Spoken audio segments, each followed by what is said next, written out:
Hello and welcome. My name is Julian Donnelly. I'm the spokesperson for Bankruptcy Help. Bankruptcy Help is an online portal for free bankruptcy advice. We have a forum where people who are looking at bankruptcy, as well as those who have gone bankrupt, can discuss and ask questions on all the issues surrounding bankruptcy. In addition, we have a helpline where people can call as well as requesting online advice.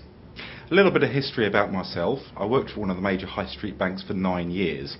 Following that, I made a few interesting life choices and ended up actually going bankrupt myself. I now sit here in front of you as a discharged bankrupt.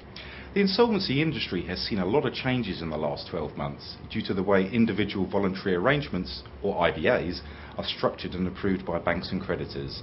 This has culminated in the restructuring of the major players in the IVA market.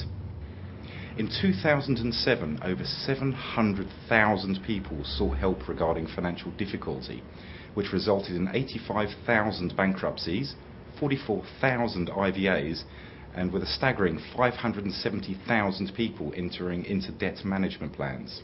The number of people entering into IVAs dropped in the fourth quarter of 2007 as a direct result of the changes in the way IVAs are structured. For example, at the start of 2007, IVA proposals for 25 pence in the pound were being accepted, but by the summer the bar had been raised to 40 pence in the pound. The knock-on effect of this is that there has been a growth in the number of debt management plans being written. All of this has led to many of the major players in the IVA market entering back into debt management plans.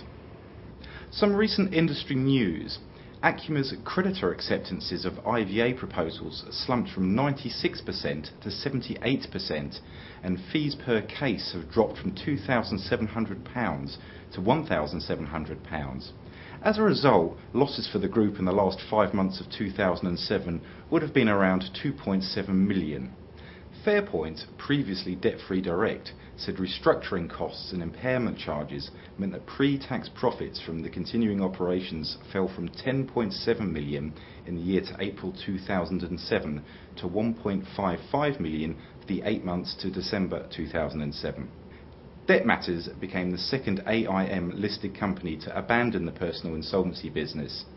It sold its IVA division for £6.4 million in order to concentrate on the loan broking business it acquired in the summer of 2006. The first AIM company to throw in the towel was the Debt Advisor Group, which ironically enough called in the services of an insolvency practitioner in June of last year. However, all providers came under increasing pressure last year from a sharp fall in the number of IVAs being accepted by creditors. Faced with this collapse in profitability, many IVA providers are diversifying. Fairpoint's real growth is now expected to come from non-IVA related debt advisory services, while Acuma may still sell its IVA operation. With acceptance rates for IVAs in decline and more people looking at debt management plans, this could potentially be a huge time bomb which, when exploded, will bring utter devastation to a lot of lives. To explain, an IVA is a formal arrangement which gives the debtor legal protection from their creditors. The debtor knows that an IVA will be for a set amount every month, with interest frozen, for a set period, and whatever is left over at the end of the term will be written off. A debt management plan is an informal arrangement which affords no extra protection against legal action.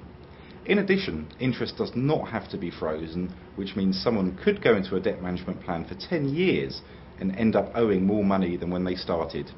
All of this leads us to the perennial question of IVA versus bankruptcy. The creditors have squeezed the criteria for acceptances of IVA proposals, not to mention the fees that can be charged by insolvency practitioners. Combine this with the reforms to the Enterprise Act which came into play in April 2004, and it is clear that in a majority of cases, bankruptcy is a far better suited solution to many of those in financial difficulty. In bankruptcy, the official receiver or trustee in bankruptcy has a maximum of 3 years to deal with your home. In an IVA, your home will be revalued, typically in year 4, and any equity gains will need to be released and added to the IVA. In addition, the income and expenditure allowed is far more reasonable and realistic in bankruptcy than in an IVA. For example, it is common for all your disposable income to be taken in an IVA, whereas in bankruptcy it is on a sliding scale between 50 and 70%. Allowances are also far more realistic, meaning there is far more flexibility for unforeseen expenses such as an interest rate rise or a car breakdown. May I say right now that it is a common misconception that your home will be lost in bankruptcy. This is not the case, as steps can be taken prior to bankruptcy to avoid this happening. There are, however, cases when an IVA is the only viable alternative. For example, you cannot be a director of a public or private limited company, whether formally appointed or not, as an undischarged bankrupt. In this case, it is quite clear that an IVA is a far better solution. Having said all of this, it is clear that bankruptcy is a far better suited solution in a majority of cases. A word of caution: considerable thought and the utmost consideration towards the adverse nature of bankruptcy should always be given prior to declaring oneself bankrupt.